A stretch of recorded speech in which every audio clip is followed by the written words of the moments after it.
20 minutes and you just got robbed. He's like, yeah, because they had a gun. They took all my money. I'm like, well, I'll buy you some pizza. I was like, wait a second. They do one of these, and I stuck my finger in my hoodie pocket. Welcome to Hard Time Live. I'm Jake, motherfucker welder, your host with the most PTSD, that is. And occasionally I'm joined by John.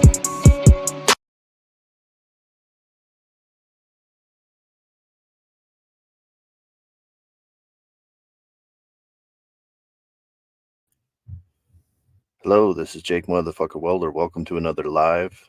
I just did a brief intro. You're going to have to bear with me today, working on new assets and figuring this stuff out. I will be joined later by John, but there's plenty of corrections news today, and looking forward to some possible questions and answers from you guys. So we have another news story that Salamander sent us, and some current stuff that's going on. Some pretty crazy stuff going on down south. Everybody knows that about Hurricane Milton hitting Florida.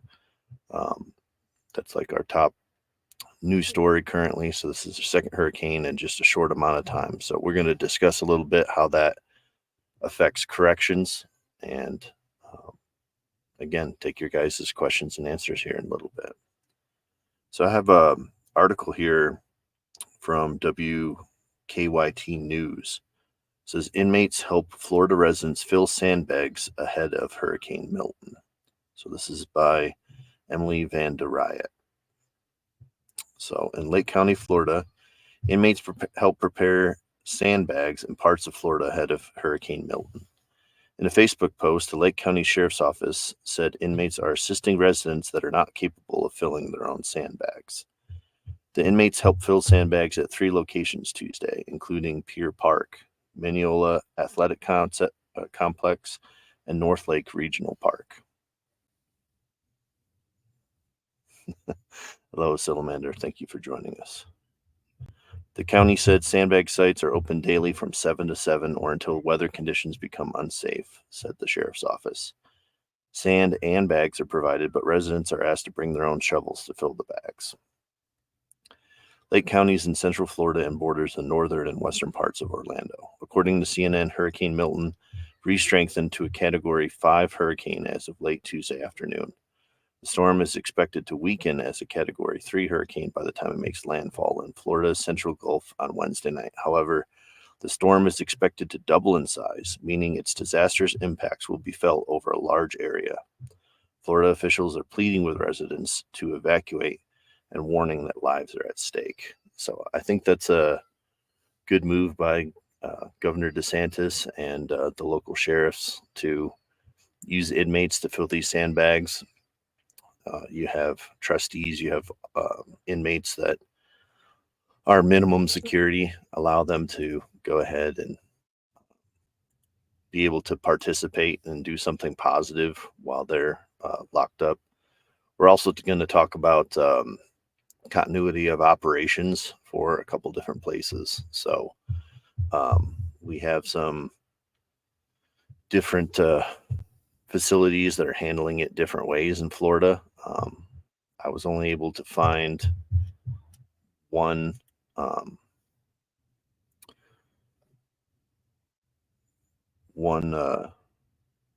article that talks about the actual, like some of the actual facilities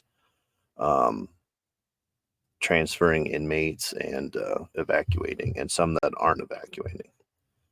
So this one is from the Independent in UK. I don't know why the UK is so interested in our prisons, but it seems like they're always commenting on what we've got going on in the United States.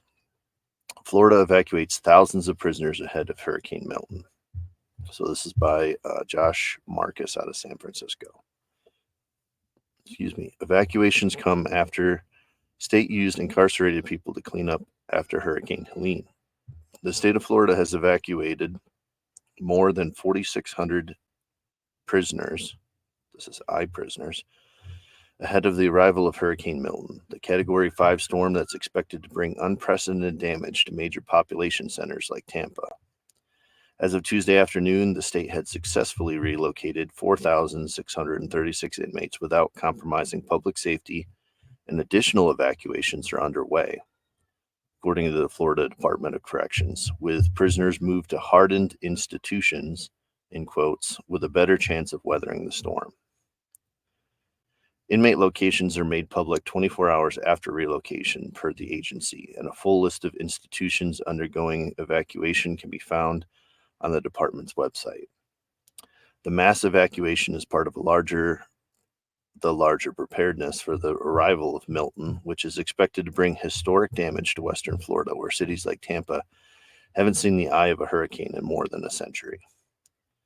Incarcerated people, or fucking inmates, whose movements are limited and who are frequently housed in aging and poorly maintained facilities, are especially vulnerable during kinds of extreme weather that is growing more common amid climate crisis. From Texas prisoners facing 129-degree temperatures without AC to North Carolina inmates whose cells were inundated with water during the recent Hurricane Helene. People who were stuck inside the Mountain View Correctional Institution in Spruce Pine, North Carolina, for nearly a week during Helene, as their cells flooded, lights went out, and toilets stopped functioning. Inmates and their families told The Intercept. The storm caused psychological trauma as well as physical ailments, they said, with one man reporting leg sores due to a lack of proper sanitation. My husband told me this morning he's going to see a therapist because of the things that happened in there. Family member Bridget Gentry told the outlet. He said, we thought we were going to die there. We didn't think anybody was going to come back for us. State prison authorities said there were minor roof leaks but no flooding at the facility, where electrical generators maintained essential systems. They added the prison's infrastructure functioned well, given the mass destruction surrounding it. In Florida, Governor Ron DeSantis has also touted the state's use of prisoners to clean up after Helene passed through on its tour north. We're utilizing our resources. We've got low security inmates that are out there to do normal prison labor. The Department of Corrections is bringing them up to the hurricane cleanup, he said last week. The Republican official said it was a cost-effective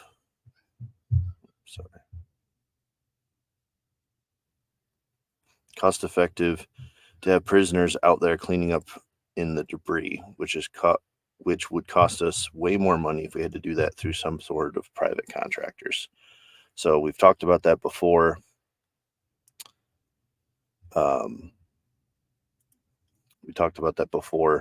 How prison labor is, cents on the dollar. It's much, much easier for us to pay those people to be able to do the cleanup. So it's a fraction of the cost to the taxpayers, which is a good thing. Florida is one of multiple states across the U.S. where incarcerated people can work prison jobs for no pay. Among those among the state's 80,000 who are paid often earn wages of less than $1 per hour, despite contributing to manufacturing and other industries, generating tens of millions of dollars in sales. So they have not been contacted to tell them how much the inmates were paid. So Salamander says, how do we go from Helene to Milton so fast? What storms? I don't know what the abbreviations are for. Well, Helene, we know, struck from the other side and hit like South Carolina and as far as eastern Tennessee. So we went from that to now they're preparing for Milton. So Florida got part of that first of Helene and now is going to get bear the brunt of Milton. We know that. I get what you're saying. The letter of the alphabet. Okay. Yeah, I guess they must be running low on names for storms at this point because they've been so frequent lately. Oh, and we have someone else that is ready to join us. So I'm going to add someone to the chat here. Oh, it's me. To answer your question, Salamander, a storm gets organized out in the Atlantic Ocean out there over near the Azores. We don't pay attention to it because it doesn't threaten America or her blessed interests. But a storm will get organized to the point where it could be a tropical depression, and once it reaches a certain threshold of organization, this is circulation, wind speed, and things like that. The National Weather Service, along with the National Oceanographic, Atmospheric, and whatever administration, your tax dollars, they assign it a name. And sometimes these depressions and storms, although they're given a name, they break up over the Atlantic Ocean because no one gives a shit when they're wiping out the Azores. They're not wiping out Florida and more important places such as America's Wang. So we don't skip over these letters. We just don't care about them because they're killing people who are less American than we are. And actually, what's interesting is that you could look up all the names in advance, and if we have more than 26 storm names in a year, like the National Oceanographic Atmospheric Administration has a whole process for that by which they start giving like alternate names to storms and things like that. So as far as how did we get here so quickly? Well, again, those storms happened and then they went away. We didn't pay attention to them. But there's a phenomenon in the northern hemisphere. The North Atlantic gyre is what brings all these storms over from the Azores and along the Gulf Coast and the eastern coast of the United States. Water, of course, as you know, the North Atlantic gyre, water tends to circulate in a clockwise fashion. So it kind of brings everything around. But latent heat in the northern hemisphere reaches a fever pitch in October. Basically, all summer long, the ocean has been out there baking and steaming up. And we have latency in the heat. And October is actually the hottest part of the year. Yes, your daily temperatures tend to peak in July, August, but in terms of destructive storm energy, it peaks in October. So you just watch after Halloween. We won't really be dealing with this anymore. It would be a very unusual storm for this. But October is always the busiest part of the year. We just don't usually care. Jake, thanks for bringing me on for this important oceanographic update. Glad I know something about everything and contribute to this. And I just wanted to say before I go, pro-slavery. Back to you. Are you gonna hop off, or are you gonna stick around for a little bit? I can't leave unless you leave. Make me leave. I don't know. I was invited. Guys, we're on his StreamYard. I can't do shit. Normally, I'm like moving around assets and uploading stuff. I can't leave if I want to. It says you're in the show. Everyone can see and hear you. So I just have a horrible warning. That's all I have. I tried to find the chats. Weirdly, on YouTube, it's like I don't follow my own channel because I couldn't locate this channel for anything. I'm looking for it right now. I'm gonna try to find it so I could jump in my own chats. Just goes to show you what a big deal you are when you can't find your own self. There, I'll just I'll do that because I can. I'll minimize John while he's looking for the chats. I can do two things at once. Yes, this is a bizarro world. It's an alternate reality where I have control, and I know. Imagine a world where you're a guest on Hard Time, John. It's strange to me, and also probably the way of the future. But I like it where I could just come in. I was actually hoping that I would just be able to duck in and then play the theme. Like because our theme's really jarring. Like all of a sudden it's just like techno dance music right away.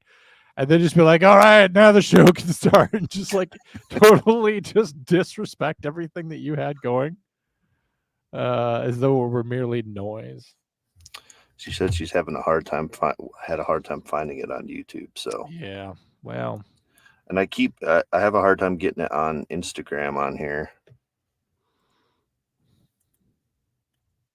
All this technology. Is it just Salamander? It's just Salamander right now. It says unless they have a notification, people can't join or find it. Did you at least drop the link in the Hard Time thing? I believe so. Did you drop it in the Instagram thing? Is what I mean by that. I didn't have a link, but I told people that we were going live on Instagram, and you needed a link. I'll do it. This is to connect You need to go live. I'm like, I'm clicking go live. And it says to do it on the software. You know what might be good? It says I am live on Instagram, and it says I'm live on YouTube, Oh, well, then you figured it out. according to StreamYard. I'll drop it in there for everyone. Of course, I don't see the chat thread now, which probably means I've been kicked out of it. But there we go, live now. Okay, thank you for adding another asset so people can find us. You're welcome. That's what I'm here for. And we need to figure out more of that, because what the hell am I here for? It's not strictly helping. No, you just wanted to add your. Well, she said she saw the notification. So yeah, I posted it in Hard Time in the chat earlier, and then posted it on Instagram twice to let people know. Good. So what are you guys talking about? You said slavery? We're talking about a little bit of slavery. So Ron DeSantis has inmates filling up bags, which is good. Bags of sand. They do get paid like $1.25 an hour or something. It's not actual slavery. I think they said that in Florida they actually don't have to get paid. So, well, under the Constitution they don't. That's for sure. I'm not sure specifically if these inmates were being paid or not, or they're just, doing a community service, which I think is great. If they should be forced to. Yes, I completely agree. Yes, forced labor, pro-slavery. And also, well, they take so much. Like, what are we kidding? Like, are we supposed to believe that they actually are taking slave labor? We pay for them to eat and for them to have shelter. It costs like, what is it? It's like $180 a day. Yeah, to have someone in prison. So yeah, like, depending on where you're at. Loss. Get your ass out there and fill up some sandbags. And carry them around. This will look good in your next parole hearing. You'll get something out of it. Right, and you might end up on CNN or the Weather Channel or something. I mean, or Hard Time, which is a mix of both of those things. Yes, and I like that they have like the classic, horizontal striped uniforms that they're wearing. I'm not. It doesn't look like they're chained together, which they could probably improve on. I think that would be good.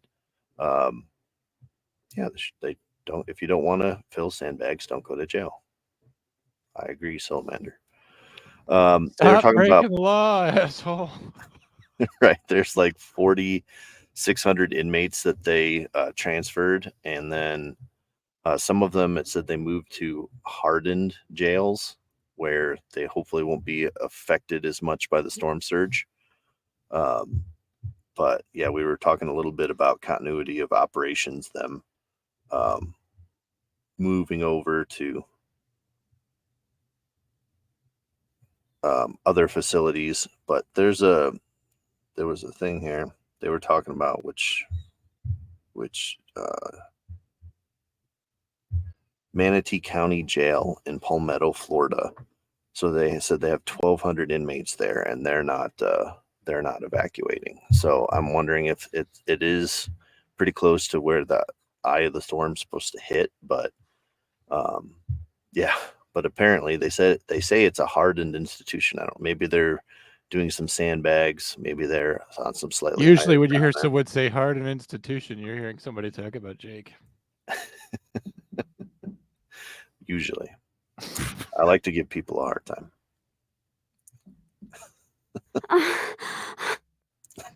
You still have the sex sounds on your roadcast. I guess. I thought that was going to be rib shot, but it was just sex sounds, which is even less appropriate than ever. Oh, shit. Oh, shit. I just demonetized you. It's okay. Nobody was making any money off of this anyways. This is just bonus content. I like how you're like, some people like to imply that I'm sexual, and then I try to hit this, but instead it's literally just the sound of a woman having a good time. Good job, John. Did you believe I'm a professional at this? Well, I mean, obviously there's no like, I don't have like a certificate like someone who would work on like nails at a salon, but I'm a professional, right? Well, that's what they call a happy accident. Happy accidents, what they call me. Is that what they call you in bed? No one refers to me as anything in bed because it's only a figurative, theoretical. Purely It's only a mental exercise. Oh, I love all the callbacks. This is great. Good ponderings, yes. It's good for all our long time, hard time listeners. Yes, long time and hard time. You've paid for both, and you're going to get both. Where is everybody? Are they going to show up, or is it because it's like literally 3:00 in the afternoon? Is that why nobody's here? Everybody's at work. It's possible. Also, I don't have your following, John. It's just little old me that Even I don't have my following. I have Drew's following. I have Eric's following, and I have Mike the Cop's following. Don't fool yourself into thinking that I have a following. Well, we have Salamander. I have a few other people that said they liked the live. I can't pull up for some reason the Instagram comments. So I didn't get a notification that you were live on Instagram. But you know what else? I also didn't check. Let me see what we got here. Jake, Mother Effer Welder 69. I don't see that you're live, bud. See, and it says I'm live, but then it's not allowing me to. Yeah, it's lying to you, man.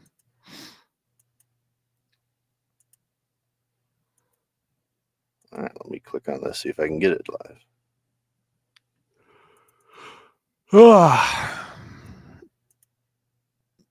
This is why I like Jake. He's happy with me here. John has never happened.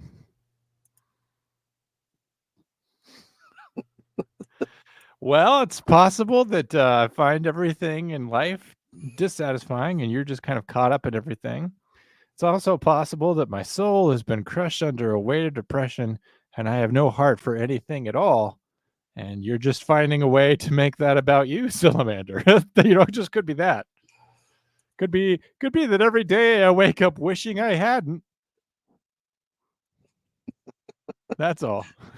That's all. It's you're just one of 5 billion people who bear witness to the never-ending vehicular rollover that is my life.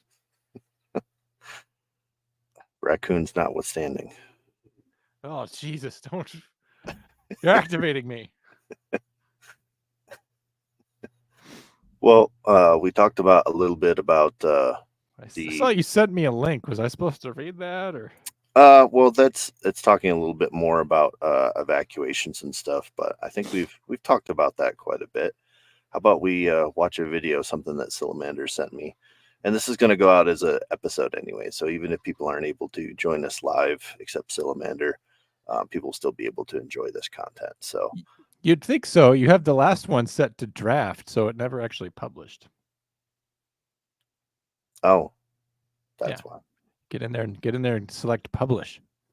Okay, I thought I did click on it, but it just says draft. I will publish it. Do you want me to do it right now as a friend? I could help you. If you don't mind, and then I just like staying out of your way. So go ahead. All right. So after I click add to stage, should I go to like a single? Oh, here we go. You'll figure it out. Cinema layout. Is an accused sexual predator arrested for reportedly assaulting 5 women near ASU's Tempe campus in April. Just days later, while waiting to see a judge, MCSO says this shocking video shows him sneaking past an MCSO deputy before grabbing a woman sleeping on the ground at the processing facility. What we have here is a failure on the part of the deputies, assigned deputies, to do their job properly using the technology that they have. The surveillance video appears to show Avery crawl up behind the victim and grope her before pulling down his pants. Court paperwork reveals a woman sitting nearby screamed for him to get off the victim. Video shows him gesturing for her to be quiet. That's when the deputy intervenes. But for the fact that someone, one of the women said, get off her, he may have gone undetected. And that's clearly a dereliction of duty. Stan Kephart is a former Valley police chief. He says the incident is concerning, highlighting a failure among deputies and supervisors. It is shocking, and it is clearly, in my opinion, professional opinion, a system failure. Court paperwork shows Avery later admitted to detectives he snuck over like a spider and intended to rape the victim. He's a sexual assaulter. That's what he does. Knowing that, he would bear special watching under these conditions. MCSO says it is appalled by Avery's actions. In a statement, a spokesperson said, quote, "This is a unique incident," adding they acted immediately, adding mirrors for better monitoring, and did a review of current procedures to prevent this from happening again. This is a first-line supervisory problem, in my judgment. The first-line supervisor, the sergeant who's in charge of those deputies, should write those people up. This definitely would be a subject to discipline issue.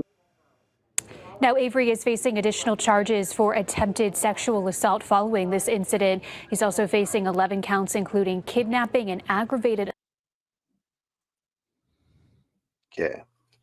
So this, I think, it's not a good look for Maricopa County. I didn't catch the first time who that guy was who was going on about it. He was a former police chief. He was a coward if he had a virtual background. Yeah. You get to see my Spider-Man comics. They're here on display. They're here on display. He's maybe because he's a dick, he doesn't have any patches to share. He hasn't done any patch swaps. I just buy all mine on eBay. I'm ready to hear your take. And since I'm a guest, I get to just wait, I guess. Well, I get that they had a low tech solution to this. They put some blind spot mirrors and stuff up, which is good. But you know, a simple pair of handcuffs, handcuffing him to the fucking chair would have been good. But yeah, this is what shows if you have a physical plant that is less than ideal and they have a way of the way things are set up is not optimal. As an officer, you have to be able to see those blind spots. You have to be able to keep account of people. I do it all the time when I was in a cell block, just doing counts in between people moving around, because when people are moving around, I would do a head count. We only have, less than a dozen people in a cell block at a time. So it's fairly easy to keep track of people. So I would think in a situation like that, where you have maybe a couple dozen people in booking, if you were able to do a head count and see that somebody was missing, that would possibly prevent this. Then you have to get up and physically move. You have to physically be able to account for everybody that's there. What's your take, John? So this guy commenting, first of all, he's got a weird head. Number two, he's a police chief. Is that correct? Yes. Of course he says it's of course he says it's a frontline supervisor problem. And of course he says it's an officer supervision problem. How about the fact that there's probably not enough officers working in booking? It's just like an administrator to say, oh, it's the officer's fault. They're clearly not paying attention. They're clearly not doing what they're supposed to do. Yes, I like your low-tech solution of putting the mirrors in there. If it's good enough for Target, for the cashier to see that there's no cat food in the bottom of the cart, it's going to keep inmates from walking around spider-like raping people in the booking department. But of course, this captain says it's on the frontline supervisors. The sergeant was probably dealing with somebody scooping their own eyes out. Honestly, that was probably the situation there in Maricopa. And of course, the sergeant's going to be the one that takes the blame, but there's almost no chance that there's enough correctional officers working in this jail. So why are we putting it down on this one guy behind a desk who's probably trying to do something when there should be officers in there? Yeah. No, there should be multiple officers being able to see what's going on. Like I said, it just, like we said, it illustrates how inmates are going to continue to commit crimes. This is possible. They said they haven't had an incident like this in 4 years. So I assume hopefully they just mean someone crossing from the male side to the female side of booking. Hopefully it's not an actual assault that occurred 4 years ago, but yeah, pretty soon they're going to have to put a few chairs in the middle so that they have people who are indeterminate sex, non-binary, whatever. They're going to have their own chairs. All right. So posted 13 days ago on a website that Maricopa County Sheriff's Office uses, they are hiring for detention officers, trainee, and lateral. So however long ago this happened, it remains the case that you can go be hired as a detention officer.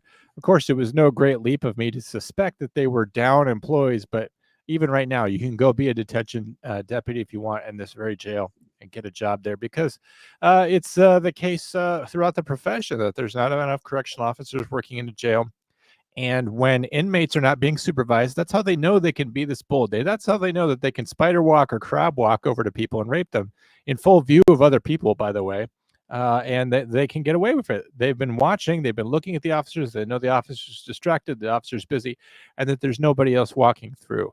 This is a brazen crime. It's institutionalized that the inmates can get away with it. And I also just wanted to mention, you can also be a polygraph examiner, a criminal intelligence supervisor, food production worker, an emergency dispatcher, a custodian, a service technician, a food production shift supervisor, a program clinician, a firearms examiner, a database administrator, a deputy sheriff, and someone that will update the website for how many positions they have open. That's what's going on in Maricopa County right now. So the situation is as bad there as it is anywhere else. So I think it's just hilarious. We're going to blame the frontline supervisor, who, like I said, will take the blame, or correctional officers for what are clearly systemic issues. And I do hate that word, but they don't have enough people working there. And if mirrors are the solution, and I think they are, Jacob, it's not on a sergeant or on a correctional officer that's currently working to get those things installed. So, but now we have our rape mirrors properly installed. But I like the mirrors because it's just a good way to keep an eye on things. I have no idea why we're so late to the game on that. Butter Queen USA's here. I just got here, so I have no idea what we're talking about, but I'm here for Spicy John. You know, you should be here for Mild Jake as well. I'm usually medium. Medium. And now, is that picante or caliente? Picante. Good ponderings. Good ponderings. But my salsa is not made in New York City. New York City? I need that on my button. Why don't I have a button that goes New York City? I swear to God, 6 months ago, I figured out this Roadcaster. I'm like, oh, I could just program in MP3s. I could replace the porno sounds, one of which of these should say New York City. And it never happened. I think I have to download an app or something. I even have 4 blank spaces, so I could upload 4 versions of New York City before I even have to delete a single sex sound. Literally, by the way, when you scroll through the options, here's the options. All right, sound effects, music, sex, and bank number 5. And one of which says that Kate is a whore. So, for fuck's sakes, what is this? I don't know where you got your, what porn studio you got from Guitar Center, everyone. That is a filthy place. It's not just the forbidden chord and the forbidden music that they're playing there. No. They have filthy, filthy sex sounds. This is one of those things that should displease everyone. As you all know, I've got on the record multiple times to say that not only do I not think that Jake should have sex, but also I don't think that anyone should. I've said that multiple times. Yes, I know. I know, John. You're so tired of it. Yes. But if I don't... So anyway, the Hard Time Podcast also hiring. I'm just here trying to repopulate the earth. That's all. You're doing your part. That's for damn sure. I guess you got tons of kids. I have one child that can continue my name, so that's the important thing. So he's going to be 4 this Saturday. So congratulations to him. Yeah, I got him a Dodge truck like yours and mine for his birthday. So he's got a 12-volt pickup truck, among other things. I was walking through town the other day and I saw an old Dodge pickup truck for sale. It's like a Ram. It's like a Dodge 100 or something. It's a really old truck. And I was like, I should buy that, because I've learned nothing from the recent experience of me owning that Dakota for several years, and then going through the emotional forfeiture and terrible goodbye. Say goodbye to. I'm like, I'm just gonna drop, $1,500 on this equally fucked up truck because I looked it over pretty good and it has all the same problems. And I'm like, what's wrong with me? Why do I want to go buy this Dodge 100? I mean, it had nicer tires, don't get me wrong, but it wasn't even a stick shift. So I don't know what my deal is. I'm helpless. You're just ready to be heard again, John. That's all. I am. I'm ready to be heard again, but not by a woman, by a Dodge pickup truck. Yep. What are your plans the rest of the day? I got to blast off here in just a couple minutes and get going to work. Yeah, I'm gonna be doing the same. It's my Friday, so I've got just my short day. I've got some overtime coming up, so next couple of weeks are gonna be kind of tight. I might try to take a day off or two here, so that I can get up into the mountains because I have some chores that I have to do up there that I haven't been able to get to. So I know this literally only goes out to 2 people apparently, but whatever. On Friday, we're going to be reviewing the Netflix documentary Jailbreak: Love on the Run. That's about Vicky and Casey White and their flee from custody in Alabama all the way to Indiana, which is not that far, and kind of talking about what her coworkers thought of her. They do place a pretty illicit voice recordings of her phone calls. They talk about how she planned things, her career arc, how she got along with her family, ultimately what happened to her, and kind of talk a lot about that scuzzbag Casey White. Interesting case. I'll say, just not to ruin it for you, but the documentary was a little hyped up by the trailer. I still enjoyed it, and it's an interesting case from like a brain point of view, like a mind. So make sure you're watching that somehow. Hard Timers, make sure you pick that up before Friday. If you're not a member, then it will drop on Monday in April of 2025. So, or at some you point. You have time. So if you're a member, you get to hear it on Friday, and if you're not, then you hear nothing. So I believe Salamander's a member, but I don't think that Butter Queen's a member. So. She doesn't have Netflix. Well, I can't play it for you then because you need to go get Netflix. I would hate to step around their multi-billion-dollar model of getting money from you. Right, or you can listen along or watch the YouTube link on our YouTube channel. You can watch and listen along, Salamander. So if you prefer to watch us on the TV, there's almost no chance that we can review that and put it on YouTube without getting a copyright strike. You realize this, right? Like it's probably just going to be audio only. Oh, that's true. Maybe if we put it on there, no, because even as members only content, we're going to get a strike saying, "Hey, Netflix is mad at you." So there'll be no way for you to watch it, Salamander. You're just going to have to listen. And you know what?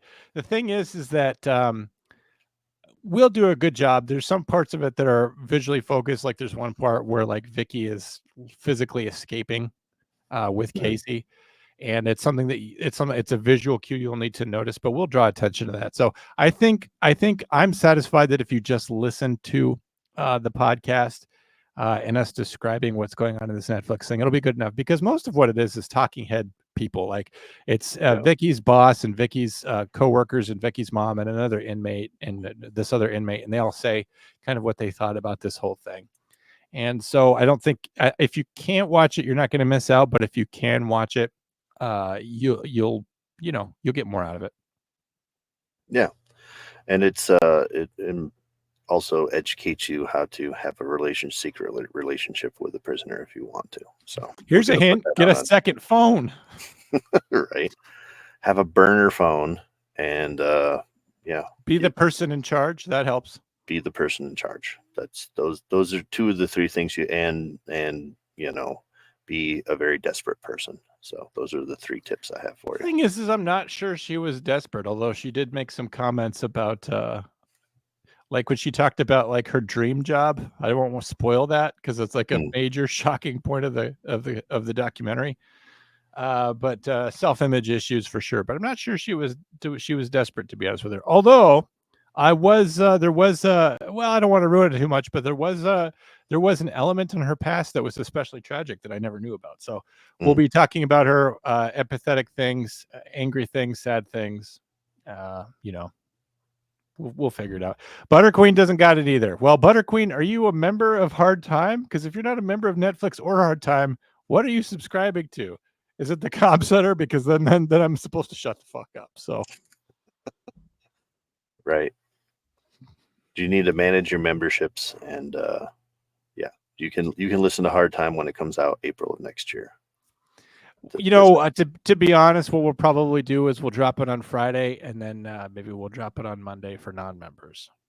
Yeah, we could do something like that for this one. It's a special, and it's going to be a long episode because she said it is Comm Center, so we can't tell her to drop her subscription. No, no. At some point, everyone will just be able to subscribe to me as your cult leader, and you'll just get everything in a bundle. Comm Center, Hard Time, whatever. Yeah, but yeah, I'll let you go, John. I know you got stuff to do. Appreciate you dropping in. Bye, everyone. All right, guys, and we'll continue on with some more news items today.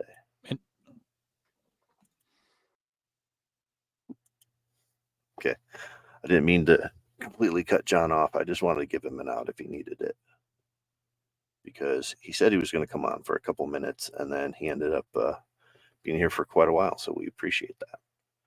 So some other news. Let's see, Comm Centers. Oh, so the bank doesn't like Spotify. Okay.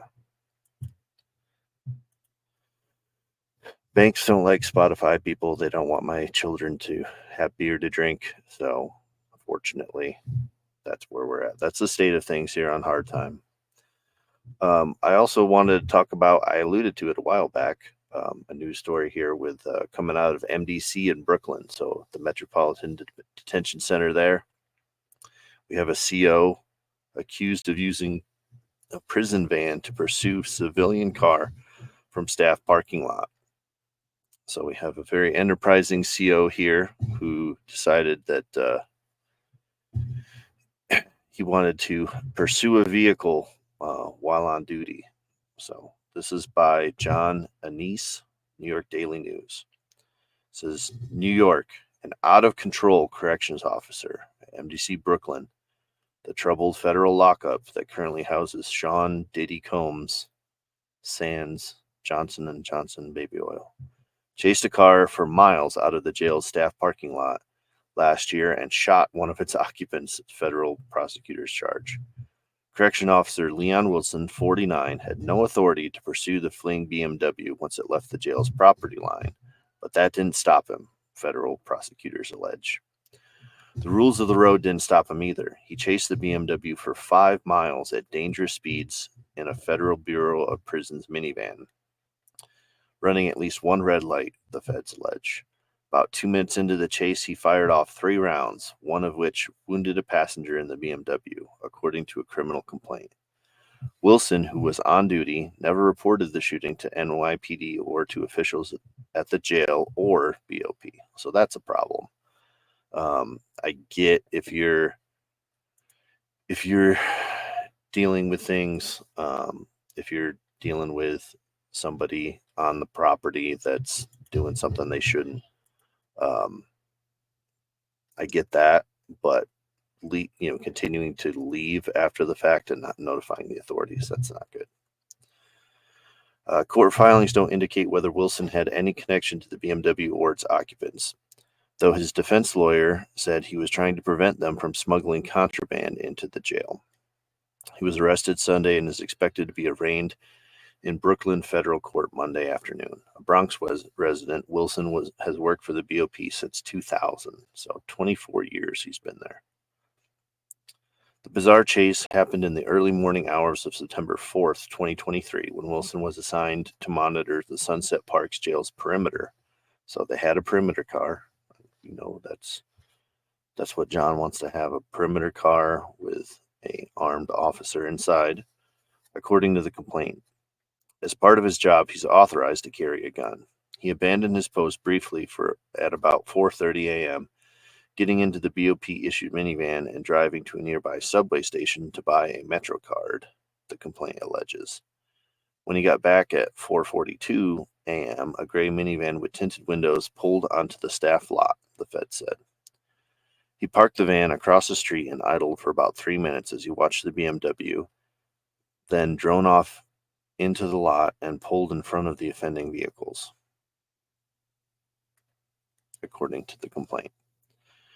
The Beamer's driver peeled off and Wilson gave the chase, tailing the BMW to a spot near the Brooklyn Bridge about 5 miles away. The Fed said he went 55 miles an hour in a 25-mile-an-hour zone. He blew past an e-bike rider and a red light, the Fed said.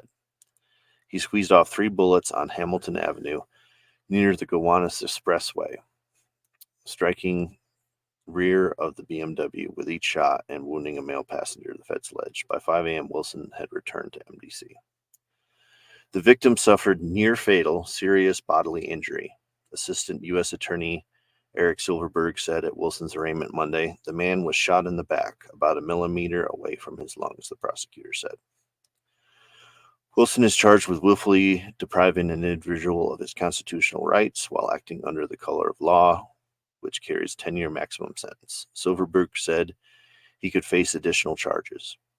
Both the prosecutor and Wilson's defense lawyer, Stephen Lynch, agreed to his release on $150,000 bond, though they clashed over whether he should be held on home detention. So how is it that corrections officer is held on $150,000 bond when they don't have cash bail in New York? So they asked for a special consideration here to keep him on bond, although, this incident, whether it was advised or ill-advised, he's worked there for over 20 years. He doesn't probably present a danger to the public, yet he's on bond when violent criminals and stuff are being let out. That's crazy to me. This case, in our view, is about rule breaking and the defendant's inability to follow a number of rules, Silverberg said, adding that Wilson has a history of threatening inmates and at times his coworkers at the jail. Again, over a 20-year career, you can be accused of just about anything. I have a career that is about half that, and I've been accused of quite a few different things. So I don't really agree with that statement. He added the government gave serious consideration to asking Wilson to be locked up pre-trial, but weighed his military service in his favor, as well as lack of criminal record. Yeah, you can't have a criminal record and work at the jail. Lynch portrayed Wilson as a diligent law enforcer and a family man, and said he was involved in multiple interventions to keep contraband out of MDC Brooklyn. And I do not doubt, and I don't think anyone else doubts, that's exactly what he was doing in this case. Mr. Wilson has really gone above and beyond his duties to intercept narcotics going into the building. Magistrate Judge Marcia Henry agreed to release Wilson on a $150,000 bond secured by his wife and a second to be determined person. Corrections officers are sworn to uphold the law, as alleged, the defendant violated his oath and position by starting a dangerous car chase through the streets of Brooklyn, ending with him shooting wildly at the passengers in the other car without justification. Justification you might be able to argue, but him shooting wildly, he hit a moving vehicle 3 times and struck the occupant, which is what he was aiming for. So I don't think that's shooting wildly. And wounding one. The U.S. Attorney Breon Peace said Monday. Lynch declined to comment on Monday, as did the vice president of Wilson's union, who was present in the court to support him. MDC Brooklyn has been plagued by violence, horrific conditions, and severe staffing shortages for years, drawing scrutiny to judges in Brooklyn, Manhattan, and Long Island. Back in July, former corrections officer, it's an unrelated case. So I kind of had alluded to that before, so I wanted to cover that a little bit. Again, his reasoning for pursuing the vehicle, I could see at a certain point, you would think you would get further authorities involved once you leave the physical premises. Shooting at the vehicle, again, all we have is this account of, what the prosecutors are alleging happened. We don't have his account of anything. There's a lot of details missing and stuff. Did he have a reason that he was shooting at the vehicle? Did the occupants of the vehicle, were they shooting back? It's very possible. So I guess Silamander, did you have any questions about Hard Time? I know we speak once in a while. You've been talking to me in my DMs and stuff on and off, but is there anything that you need that you have any questions for me? We've covered a lot of different stuff. We had John on, which was a treat. That was good for our second live to have John join us. Okay. Don't slid in them DMs. That's true. But you did, as I've always requested, you were gentle. So that's all I require of people to slide in the DMs. Just make sure that you're gentle. So no questions at the moment. That's fine. Just enjoy your coffee, Silamander. You can sit back and listen to the timbre of my voice this morning. And I will make sure that I publish this episode so that everyone can hear another episode of Hard Time. I'm going to be continuing to try to do these lives. I think Wednesdays. I'm going to try to make it a regular thing so that we can have some more content for you guys. So it won't put a lot of pressure on John. I can do an episode solo. Maybe we can have some guests and stuff on. We can continue to have some question and answers for you guys when we get some more. I'm not sure. It says that I'm live on everything on StreamYard. So if there's been some technical issues, I apologize. We will continue to work on that.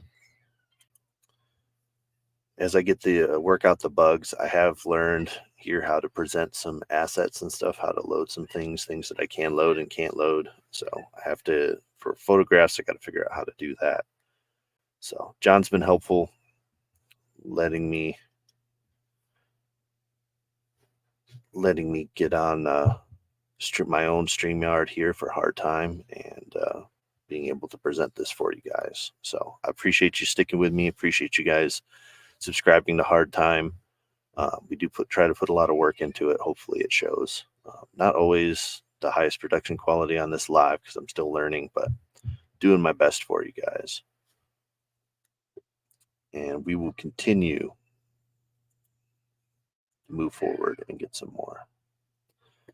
So we were talking a little bit about hurricane relief today.